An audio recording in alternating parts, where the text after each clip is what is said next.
Here's something most people don't want to admit. Wasting your potential isn't something that happens to you. It's something you do, slowly, quietly, one small choice at a time. And the scary part, each of those choices feels totally reasonable in the moment.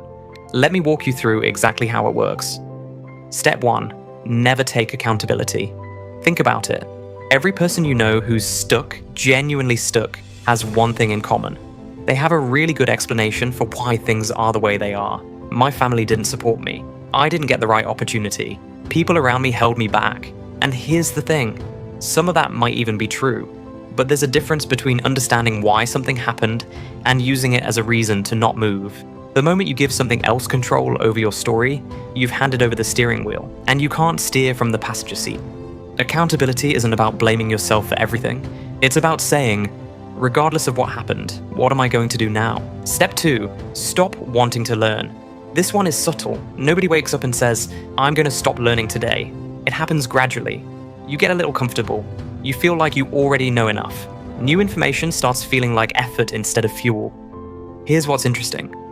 The people who stop learning don't usually know they've stopped. They're just not curious anymore. They have opinions on everything but aren't genuinely curious about anything. And that's the gap. Curiosity is what keeps you growing. The moment you think you've figured things out, you start falling behind, quietly, without noticing. Step 3. Care deeply about what people think.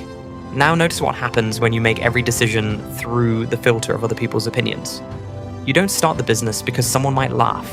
You don't post the video because it might flop publicly. You don't pursue the thing you actually want because it doesn't look impressive enough from the outside. You end up living someone else's definition of a good life. Most people miss this. The people whose opinions you're afraid of.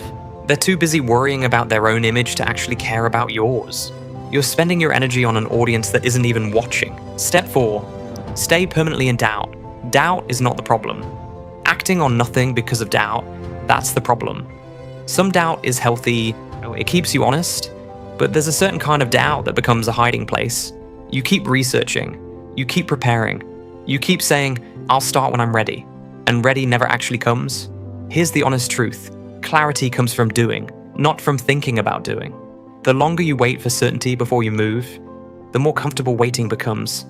This is where people get stuck, not because they're not capable, but because doubt became their permanent address. Step 5. Never work on your goals, not abandoning them, just never quite getting to them. You still have the goal. You still think about it. You might even talk about it. But when it comes to actually sitting down and doing the work, something else always comes first. This is the most common one, because it doesn't feel like giving up. It just feels like, not today. And not today becomes not this week. And not this week becomes a year from now you're wondering where the time went. The goal doesn't disappear. It just quietly gets buried under the weight of everything you did instead. Step 6. Quit the moment it gets hard. Think about what you've quit when it stopped feeling easy. Every skill worth having has an ugly middle phase. It's the phase where you're no longer a beginner, but you're not good yet. Things aren't clicking. Progress isn't visible. It just feels like effort with no reward. That phase is not a sign that something's wrong. That's the phase that filters out everyone who's not serious.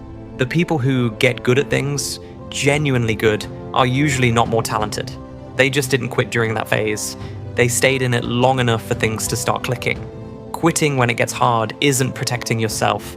It's just guaranteeing you stay at the level you're at.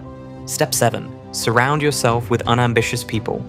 This one is the most uncomfortable to talk about, because these are usually people you like. People who are comfortable, loyal, fun to be around. But here's the honest mechanism behind it. The people around you set your baseline for what's normal. If nobody around you is building anything, taking risks, or trying to grow, then doing those things starts to feel unnecessary, even a little weird.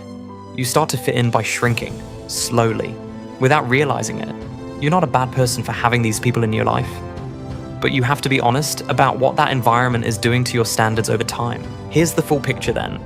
None of these 7 things feel dramatic in the moment. That's what makes them dangerous. It's not one big wrong turn, it's 7 small ones, repeated daily until the gap between where you are and where you could have been becomes too wide to ignore. The practical takeaway is simple. Pick one of these 7 and ask yourself honestly, am I doing this right now? Not all 7, just one. That's enough to start with, because the same way your potential gets wasted in small steps, it gets built back the same way.